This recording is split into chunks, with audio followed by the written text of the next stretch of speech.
Hello, everyone, and welcome to the Very Reasonable Pilots podcast. I am your host, Charles. Along with me, so is my co-host, editor, producer, co-pilot, and gunner, Jacob Gloth.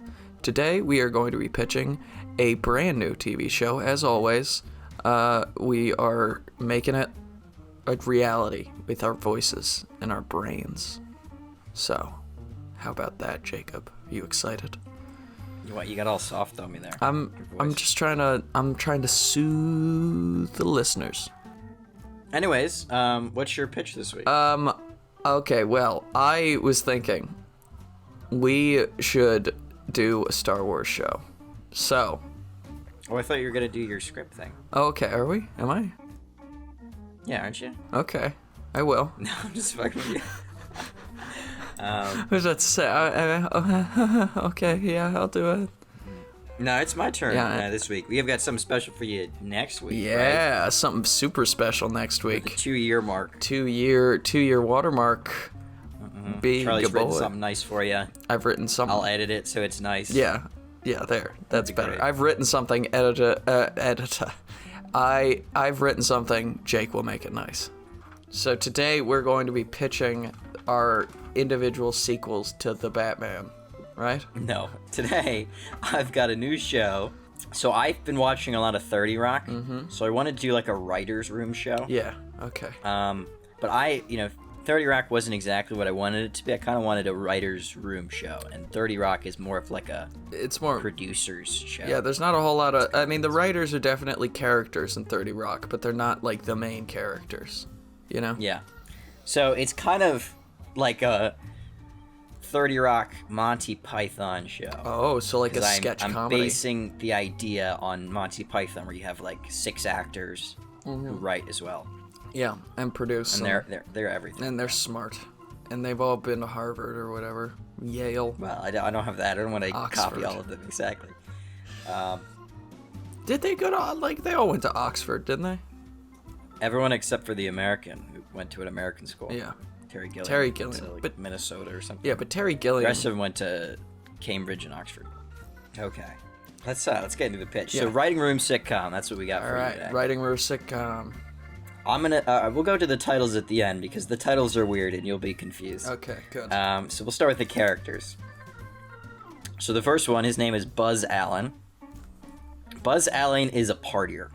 He is rambunctious, flamboyant. He's always bringing crazy animals to the office. Dresses in Hawaiian t-shirts and other sort of frazzly. He the sort of like pirate shirts that people would wear. Like he's got the frazzly... fluffy shirt. Yeah, he's dressed like Jerry Seinfeld in that one episode. Yes, yeah, like that. He's got... he dresses like Prince, I'm imagining. Like Sometimes, it's like he'll switch between like that is his nice attire, and his casual is just like Hawaiian t-shirt, bathing suit shorts, and like a bucket hat or something. Yeah. Okay. And he's wearing... I'm trying to imagine, because I'm imagining this guy is the most fashionable of our crew. He's like crazy fashionable. So I guess he'd be the guy that would go to the Met Gala. So maybe you're right. Yeah, he's fashionable. He's wearing a bucket hat, or he's wearing a short brimmed cap, or he's wearing a top hat. Yeah. He's always waking up underneath bridges, Or in weird places. He's waking up... Never wakes up in his own apartment. And that a recurring joke is that they don't actually know if he has a place to stay or if he just is constantly at someone else's place. He might just be homeless. That's funny. I think it'd be funny if that's the joke for a long time. Yeah.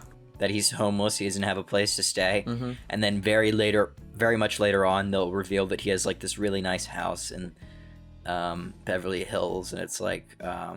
very well kept and clean. Yeah, he's the scion. And it's like super modern furniture and everything's really nice. They're like, wow, this does not seem like a place you'd live. He's like, I don't really come here very often. Yeah.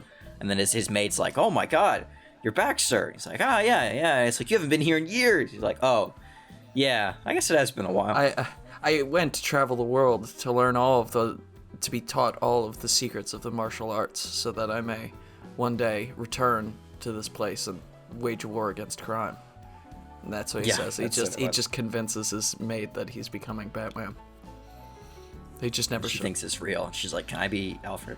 She's like, no, you can be Robin. And he puts her in a little he puts her in a little suit. And she just goes and gets beaten up by a bunch of guys with like bats and stuff.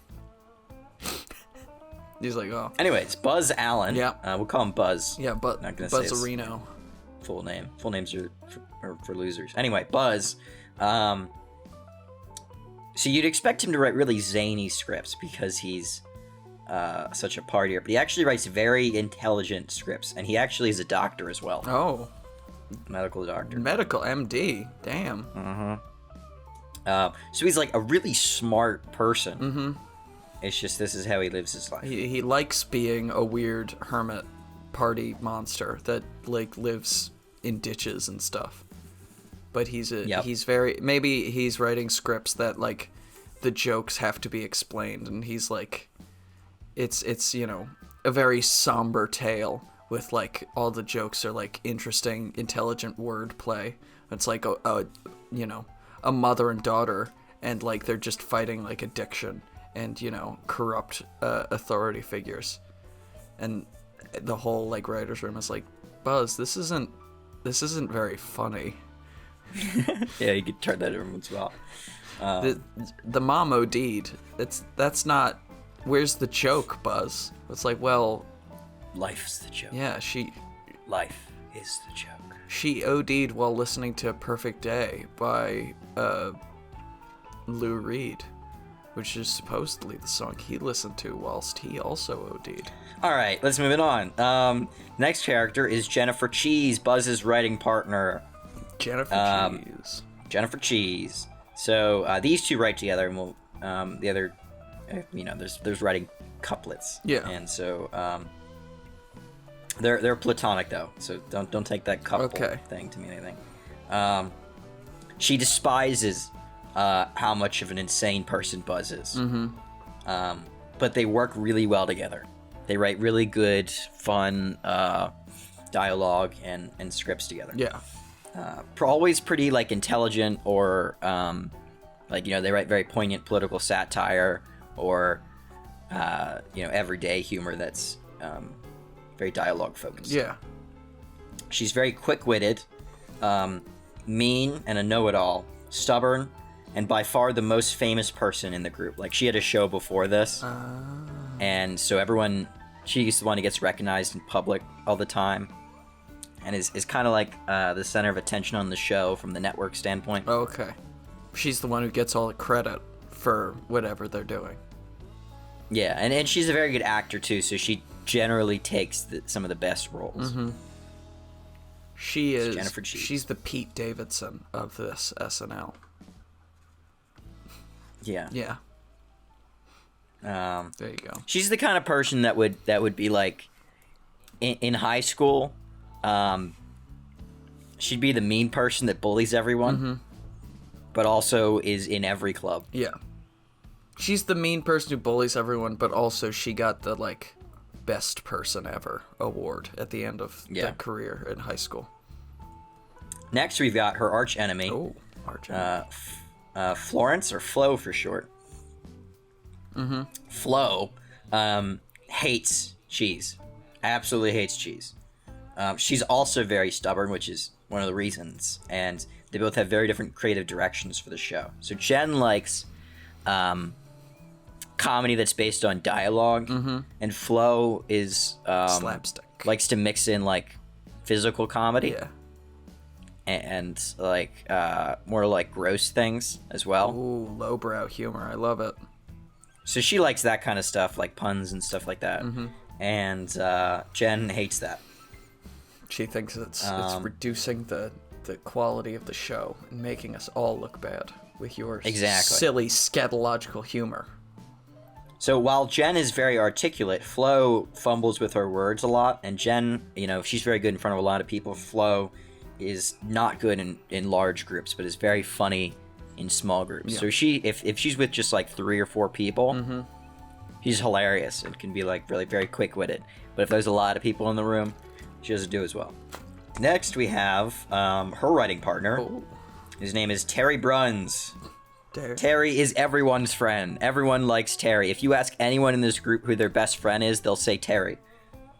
Terry's very nice. He writes with flow. He likes to write annoying characters. We'll get into that in a second. Mm-hmm. He's very indecisive, and he avoids confrontation, which is like his big character flaw. So if there's ever a fight, like Jen and Flo are arguing, he can't and they're, they ask well, what do you think, Terry? Terry will melt down. He doesn't know what to do. He'll just start fumbling his words and run away. He'll run away, he'll cry, he'll go to the bathroom. He'll make up any excuse to get out of the line of sight of either of these people that he, is friends with.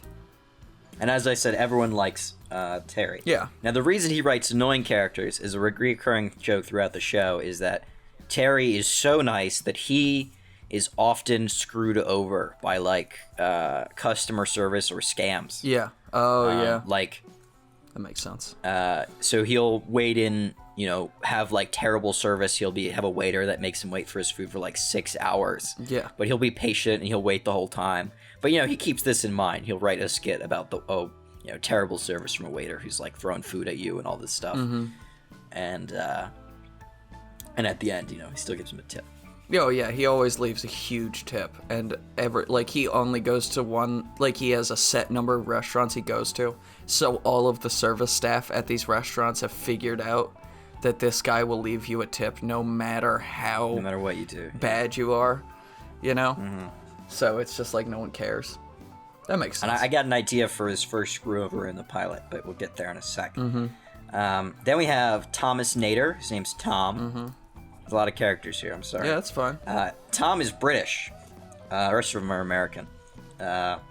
He's a quiet artist. I'm writing all of this down. So he does like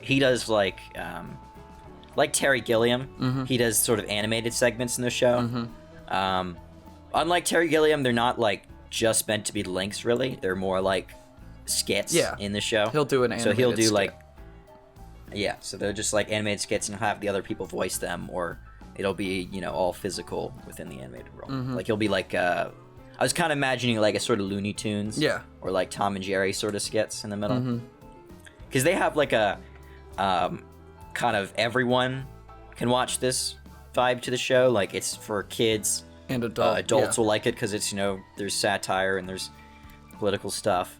Kids will like it because there's cartoons. It's kind of an everyone sort of show. Mm-hmm. Anyway,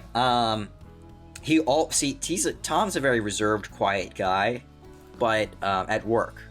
But he always parties with Buzz. Nice. He's always out with Buzz. They're very close friends. And he's very opinionated about small things. Yeah. So, about whether you fold or you crinkle your toilet paper. Oh, yeah. He gets really heated on that. But it's a politics. He's oh, well, some sides have their pros, some sides have other pros. It's, what are you going to do? Yep. So we got Buzz the partier, Jen, the know-it-all, Flo, the sort of protagonist with the rivalry with Jen. Yeah, and Terry, her writing partner, who everyone loves. Tom, the artist, and our last person whose first day is the pilot, Olivia Orange. Olivia is a musician. She writes silly songs for the show. And she's a very good character actor. So she is an actor / writes songs for the show. Mm-hmm. And she works with Tom a lot. So they'll do she'll write the music for his, compose the music for his sort of Looney Tunes things. Yeah. I'm imagining Tom, when he's doing the animation, it's everyone in the writer's room doesn't really appreciate how much work goes into animation, so they're just oh, actually, instead of that, can you do this completely different thing? And Tom is so nice, because he's British, that he's I'll get right on it, and so it's he's constantly overworked, and we could just have in the back, we could have background sight gags where Tom is working on Foley art for the animation, when you hear a bit of wood slap somebody in the head or whatever, and he's constantly injuring himself doing this Foley art, or it's he's got to do the rotoscoping for one of they're doing a rotoscope section, so he has to manage to flip himself using one hand or something. Mm-hmm. And so everyone's just kind of like, yeah, he's basically just another one of the writers. Meanwhile, he's like doing 3 times as much work as everyone else. It would be funny if like, because animation is not a job that one person can do. Yeah. But if we just made it seem like he did it every week all by himself. Yeah. And then like near the last episode, it's revealed to all the other writers that there's this huge animation department that they didn't know about. They're like, oh, that's why we pay Tom so much. It's the whole department. Yeah, they just like maybe they look at payroll and they're like, how come Tom gets paid so much more than us? It's like, oh, it's not Tom. There's a whole department. Yeah, the animation department, and it's like there's a door that's just left unopened throughout the entire season in the back of the writers' room, and just like one day we just do it as sight gag. We open it and there's just like 60 people back there. Yeah, it's this huge room, and they're all. They thought it was Tom's office. Yeah, they're like, oh. Damn. It's like, oh, I was wondering why so many like sanitary workers walking back and forth from that. They just assume everyone who goes into Tom's office is a janitor. And it's all like hand drawn animation. No one has a computer. It's like in the 40s when they just had big like wooden desks that they drew on. Oh my god. Yeah, that'd be good. Okay. So as I said, Flo is the sort of protagonist. She's our main character we're going to follow. But we're going to focus on other characters. Yeah, there's going to be it's an ensemble. A and B runs. Sometimes we'll have somebody else in the spotlight. Because Flo is in charge because she's the group-appointed head writer. Yeah. So it's sort of democratic, but somebody has to take on the extra responsibility. And a reoccurring thing throughout the show is that Jen wants to be the head writer. So they're sort of vying for the position, but Flo was voted into it originally. Yeah. Maybe Terry was the deciding vote, and like, I don't know what. Well, there's an even number of people, so Terry probably abstains, and everyone else. Okay, that makes sense. Yeah, that makes more sense. Terry is like, oh well, you guys want coffee? I'm gonna go get coffee. Just text me what you want. I'm just text him. Just text it to me, and then he like runs out. And they're like, we could do that in the first episode. Yeah, like very beginning, and he runs out because he's the deciding vote. They're like, well, now we can't vote because we have even numbers, and then it's when Olivia comes in. And he's like, hi, I've just been assigned. Which do you like more, cheese or Flo? Cheese or Flo? Flo? Yeah. All right, Flo's the right. Yes. And Jennifer's like, so the setting is L.A. by the way. Okay. It's like a variety comedy show. Not live though. Not like live. Monty Python. Not live. It airs every other Sunday, so they have to come up with a show every 2 weeks. And the show's like actual physical setting is in a film studio with joined offices. So they work right next to where they film the show. And I don't know how I want to do this part. Maybe you can jot your opinion in here. Yeah. I was thinking we do the writing room sitcom as sort of the base of the show. But I kind of want to show the actual show that they create. You know what I mean? yeah. I don't know whether to do that at the end, like after the credits. You have like maybe a skit from the show. I think that or something I think like that would that. be good to play through the credits, like over the the names of everyone who actually worked on the show playing over it, and then we've got like the skit in the background. Yeah. Because I think it would also be I don't know if this is where you want to go with it, but like in 30 Rock, it's implied a lot of the time that the show that they're making is not very good. You know, like the sketch comedy show's kind of bad, and I think it would be kind of funny if all of these like writers and they've all got like their different skill sets and they're all like intelligent and smart, and you know they constantly get all this praise for like that was a very in-depth political satire that you guys did last week, good job. And we watch it and it's just like a Three Stooges bit, and it's like it's not very good. That might not be the I was direction. thinking that I wanted to do it because I wanted it to be good, and I wanted to write the skits, you know? Yeah. Because writing the skits is fun. Writing the skits is fun.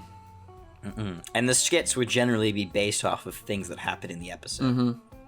Yeah. Like, We could do you know, Terry goes whatever to a happened to restaurant. Terry's thing would be in the episode, except exaggerated. Terry, you know, is like, hey everybody, I'm doing a stand-up comedy thing. I'm trying my hand at it. It would really, make me feel a lot better if you guys showed up. And they're all like, yeah, we'll definitely be there, Terry. And they all forget. Because they're all Terry's friend, but they're also all bad people. You know? So Tom and Buzz are out drinking, and they accidentally wander into the bar that Terry is doing his stand-up at. And then they pretend like they meant to go. Yeah, and he's like, oh my god, you guys came, I'm so glad. And they're like, yeah, bro, wouldn't miss it for the world. Yeah. Are you like, it's a one-man band thing, or are you doing a stand-up comedy? Oh, comedy, you do that pretty well. All right. On our show, yeah. I'm gonna go get a drink. And they both, like, sneak out the bathroom. Yeah. But, yeah, I think we could definitely do, you know, maybe we could do the occasional, like, skit in the show. Maybe, like, once a week, or, like, each episode we'll do one skit in the show. And then over the credits, we could do the animation. Because I feel like if we're, you know, if we've got this animation, sort of not subplot, but, like, area of the show, I think that it would be a little disappointing if we didn't include that. Yeah, if we don't actually. That'd be really cool to see, like, the Looney Tunes animation over the credits every time. Yeah, and it's like a different, like, little, you know, 2-minute cartoon every time. And it's just like maybe the same characters, maybe like they have a, you know, rotating cast of characters like the Looney Tunes. Yeah. And they're just getting into like little self-contained adventures. Yeah. I'd also like to do joke credits every time, like Monty Python does. Yeah. You know, it'd be like every time. This is like, that'd be the real credits for the real show. But it would be like, created by some people that made a podcast, and then somehow the network picked it up. A giant baby head sitting inside of a glass tank full of ambiotic fluid, you know, like the weird, just weird credits that are like 90% of people who watch this show aren't gonna catch this joke, you know? Yeah. Or you know, silly stuff too, like the sound design by the first guy who applied. Yeah, sound design done by the guy at the music shop. Costumes by the interns that we don't pay. Hairdressing done by a wild raccoon we found out back. All right, I guess I'll get into the pilot. Yeah. So the pilot, the A story, is mainly about. We can start off with the vote. The vote, and that would flow well into the A story, which is about Flo and Jen's feud, escalating dramatically. Yeah. So Jen is trying to take over as head writer, despite Flo being the one that is in charge and is like doing a lot of her duties. And Flo is obviously not very happy about that. So Flo gets revenge by sabotaging Jen's script. It replaces every, you know, maybe it's like some script that she's been like working on for like a month or something.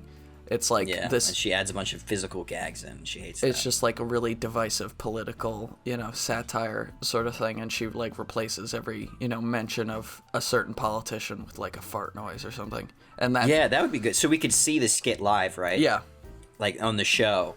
Like they're watching it together or whatever. And you'll see like all the fart noises, and Jen will be like, what the hell? I thought this was supposed to be a poignant political satire that I wrote. She's like, oh, I changed some things last minute. Yeah, a little bit of, whoops. I'm the head writer, so I made an executive decision.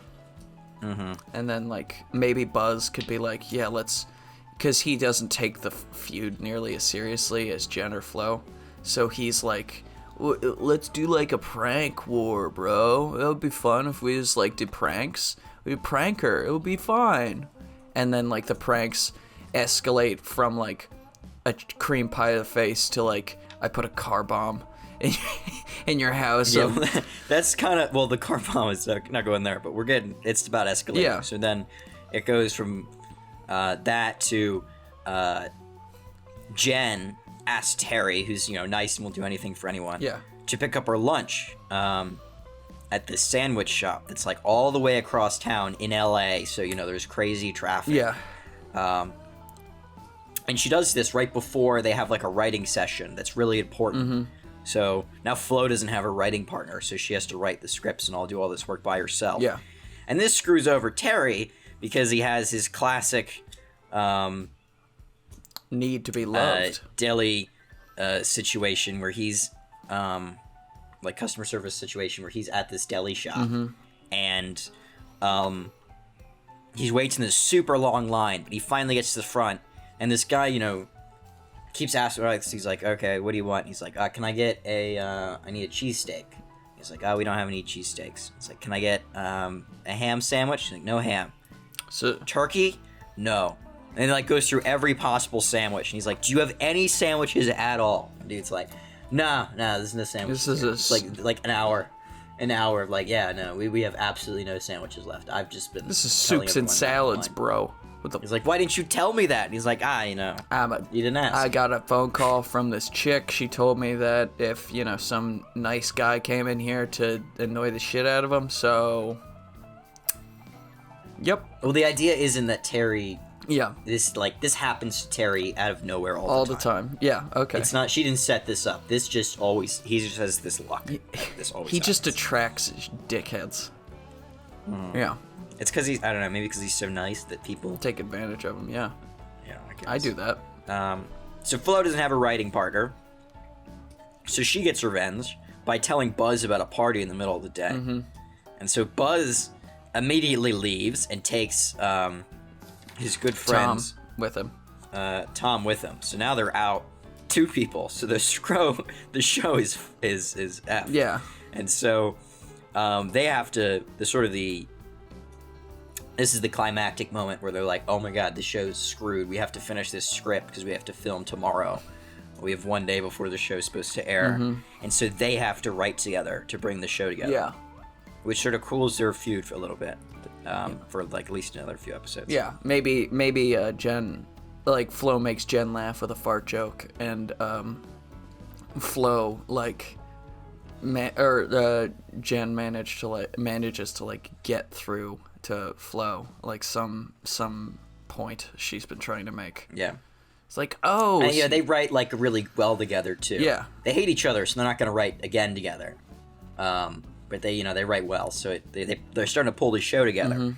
And in the last, twilight hours of this day before the next day they have to film, there's still a couple scenes short. And that's when Terry returns, and he's like, boy, have I got a sketch for you. And so he's got the Deli Man sketch for him. Yeah.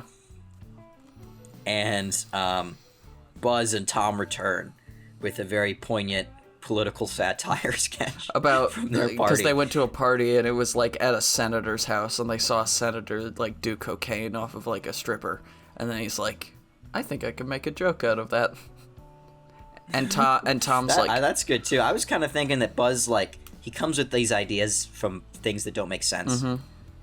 He'll see a lion at a party with Mike Tyson, and he'll write about Margaret Thatcher. Yeah, write about how Margaret Thatcher hated poor people. And it's like, oh, yeah.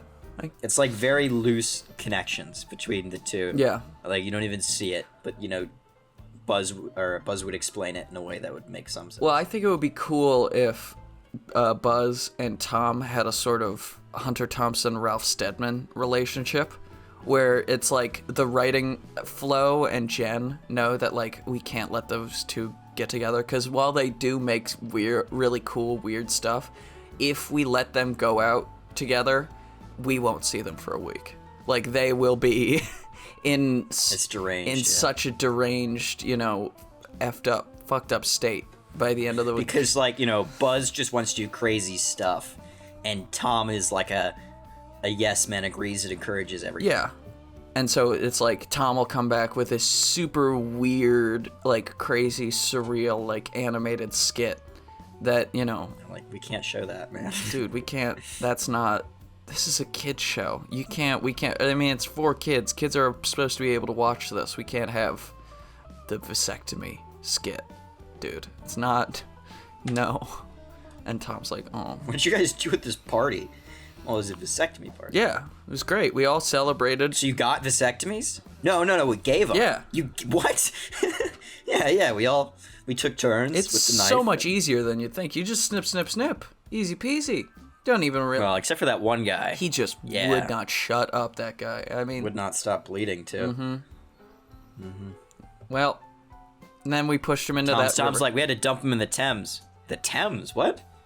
You're in L.A. It's like, oh, shit. Where did we dump him? Where was... I just know that there were alligators everywhere. That's all I remember. It's like, what? Yeah, or maybe he's like, yeah, the Thames. Wait, did you guys go to London? No. I don't think so. Oh, here, by the way, Flo, here's the company card back. Do not look at the purchases on this unless you want to be very much disturbed and lose a lot of respect for Tom and gain a little bit of respect for me, but mostly just lose respect for Tom. And Tom's like, please don't look at the charges. Beyond the partying, we have a B story that involves Tom. So it's Olivia Orange's first day, and the B story is sort of about her. I know everyone's too busy to meet with her because, we got the skit, we got the feud going on, Terry's away. So Tom is the first person that meets her. And it's like, this is our sort of romantic subplot throughout the show, is Olivia and Tom. And Tom is immediately infatuated with her, but he's rivaled by Bill the sound guy. Because Bill the sound guy's, he's handsome. Yeah, well, we could have Bill the sound guy just be this absolute, Chad. And, everyone's like, oh my god, Bill the sound guy, what an absolute, hunk. And he's just, this schlubby dude with a boom mic and a t-shirt that doesn't fit right, and he's balding. So the whole episode, Tom's trying to compete with Bill the sound guy for Olivia. And near the end, he tells, he's telling this to Flo, because, Flo's his friend. And she's like, we're in charge around here, right? He's like, yeah. He's like, we can fire him. I can fire him if you want. She's like, wouldn't that be kind of unethical? This is LA, man. Unethicality is our middle name. We can do whatever we want. And so the resolution to that plot is they fired Bill the sound guy. Yeah, they get Bill the sound guy and they fire him and they get him a job as a stunt man on a movie, but the stunts are really, really dangerous. Yeah. And then two episodes later we just see in the background stuntman on Harold Schlafly film irreversibly injured. Yeah. Has boom mic shoved up his entire arm. It's just this could be a reoccurring joke throughout the show too. We could have it where anyone that ever flirts with Olivia gets fired from the show, and Olivia's like, I don't know, all the nice guys, they just keep it's like they leave immediately after. Yeah. And Tom's like, I don't know why. It's crazy. And he's constant. He draws as soon as Olivia comes in, he adds a new character to his Looney Tunes roster, who's just this beautiful, sultry angel, and she plays an instrument she plays the ukulele, and it's she's amazing, and it's that's Olivia Clementine. Oh! Call her Liv Clementine. That's very nice. I like that character. Olive. Oh, wait. I can see the Olive would be good because you can see him making. He's like, this is Olive. Olive. What's her name? Olive. Shamrock. Blue. Yeah. And it's oh, I like that, Tom. That's really good. And then, final episode, we reveal Olivia's gay. And Tom's like, oh, darn. That's just a shame, isn't it?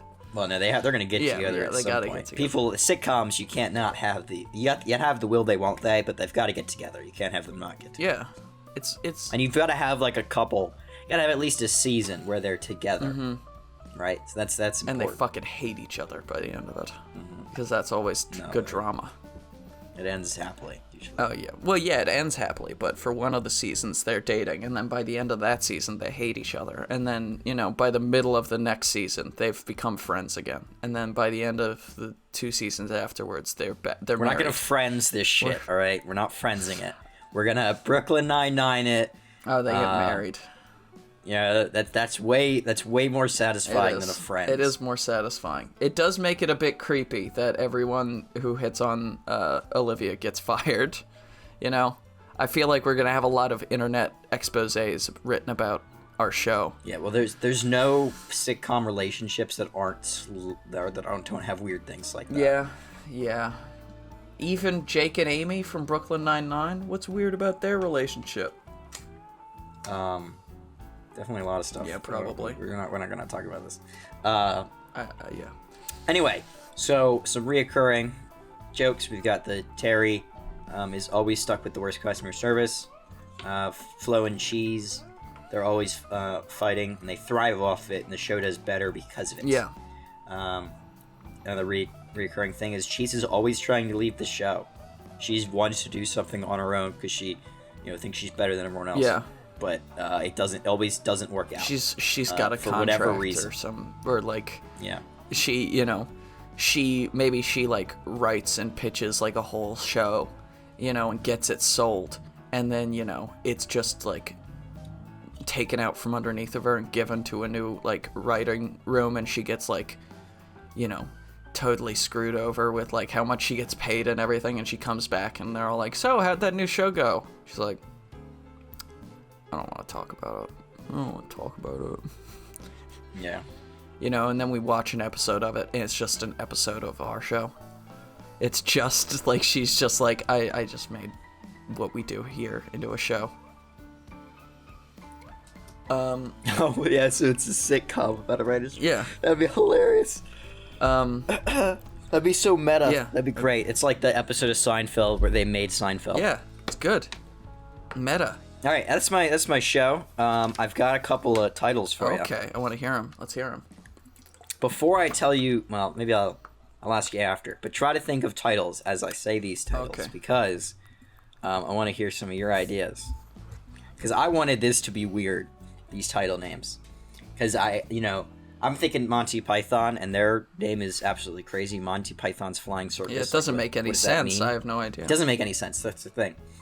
And my first name idea is based off of their idea, because originally they were going to name it like Tory Brackett's Flying Circus. Mm-hmm. And they're like, well, who's Tory Brackett? And Michael Palin picked the name because he's like, it's just some lady in the newspaper. And I thought it'd be really funny if when the show came out, she's like, they named the show after me. Like someone they don't know. Yeah. So I named this Harry Callahan's Review is one of the possible ones. Uh-huh. Just some random guy. Yeah. Good. Name it after him. Then there's Gutshot. I like that. It Never Rains on Tuesday. And my personal favorite, Waffles in the Oven. Waffles in the oven. I like that, Waffles in the oven. The first thing that came to my mind was like monkey and a typewriter. Mm-hmm. Or, I don't know, key slamming monkeys. Right? Or chimp. You like monkeys? I like monkeys, and I like that, if you had, a million monkeys in a room with a million typewriters, you would eventually get the whole works of Shakespeare, right?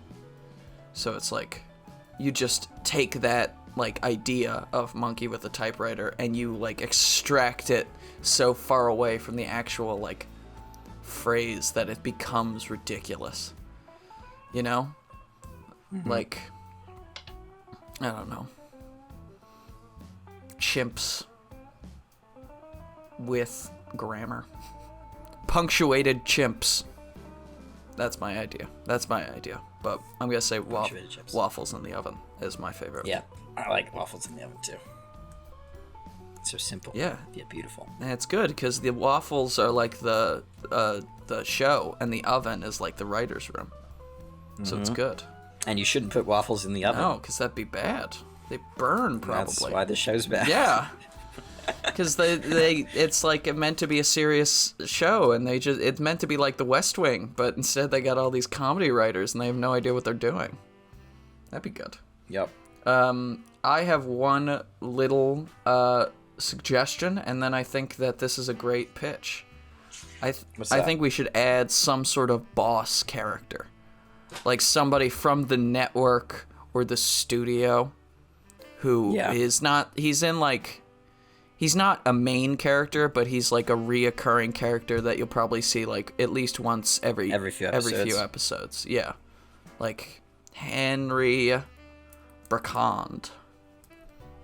Maybe they have a different boss like every week because it shuffles around so much. Yeah, well, we could have that. It's like it could be the celebrity guest star in the show is the new boss every couple of weeks, and they just like, what happened to the old boss? And it's like mergers. Mergers. Murder. Yeah. Murder. That guy?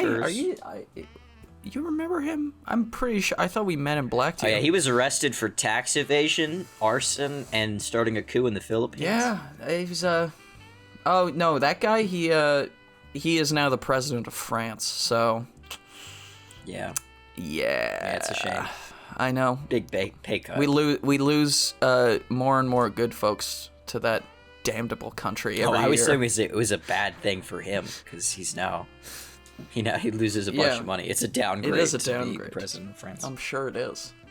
Well, I love corporate America. You make way more money. Oh, for sure. Well, I like Waffles in the Oven, and I am starting a new tradition with this episode. All right, I'm writing all of the characters down, and the settings and the titles onto a little note card. I don't know if you can see that. Why? I don't know, just to keep it for my own sake. And so, well, you could take notes on your own time. You don't need to tell me about that. No, but or the people. Yeah, I'm gonna tell the people. I don't care. They care because I'm at the end of this podcast. I'm going to, when this podcast eventually ends in 30 years, I'm gonna have a huge stack of these, and then I'm gonna sell them online, and they're gonna be. You're gonna sell my ideas online. Yes. That makes sense. After you did. I'm selling all my show note cards so we can copy them. Yes. I'll steal this show. I like it a lot. I might write a script for it. I do like this show a lot, too. All right. Well, good job, Jacob. Big fan. As always, you did good. Good job, son. Thank you all. Stay tuned for next week because Charlie's got something special. I've got something special. I've got a ham sandwich. No, actually, I have a roast chicken and bacon sandwich right here. I thought it was a reference to the deli skit, but I guess it wasn't. No, because he actually has a sandwich. Because I'm going to eat a sandwich in a bit after the that sounds. Weird British triangle packaging. I know they're weird, but they're also tasty. So thank you all for listening to the Very Reasonable Pilots podcast. I've been your host, Charles. Along with me, has always been my co-host, editor, producer, co-pilot, and gunner, Jacob Gloth. If you like what you heard here and you want to hear more, please give us a like, a follow, subscribe, tell your friends, tell your family, tell your dog about us. Tell them. They know. They understand what you're saying. You can find us wherever good podcasts are being sold, or just give it away for free, because this isn't good enough to sell, and that's okay. Goodbye. To be fair, I don't think they sell any podcasts. Joe Rogan sold his podcast to Spotify for $100 million. No, I mean, you don't sell it individually to each person, Charles. Yeah, that is true. All right. Well, thank you all, and goodbye, and give me a little kiss on the mouth, if you would. What? Are you talking to them or me? Goodbye, everyone. I'm uncomfortable. You're always uncomfortable. Just when you're here. Yeah, that makes sense.